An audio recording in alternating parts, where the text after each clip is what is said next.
بالنسبه للاخوان الا كنا مابقاش نلوحوا بزاف الفيديوهات، يعني تنوجدوا شي امور جايين ان شاء الله في الطريق.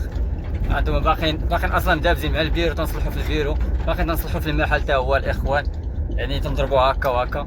عاد تنوجدوا واحد الحاجه اللي واعره ان شاء الله، هو واحد البراند، واحد الشكل ديال لومبالاج اللي بيكونوا فيه الروايح اللي تنبيعوا، واحد الجوده تتليق حتى بالجوده ديال الريحه. حنا تنبيعوا، نتوما عارفين كاع الناس اللي تخدموا عندنا عارفين الجوده ديال لا كاليتي ديال الجوده الروايح اللي تنبيعوا، الروايح ما نهضروش.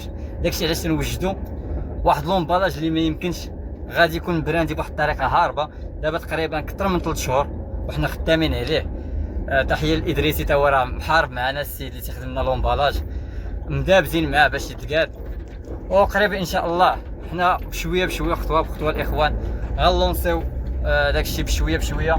واي جديد غادي نقولوه لكم. وبالنسبه للمحل كاينين في مراكش اللي جا مرحبا. بالنسبه للفريزو ديال الروايح، جميع الروايح عندنا سواء بالجمله سواء بالتقسيط الاخوان في المغرب كامل تنديروا التوصيل.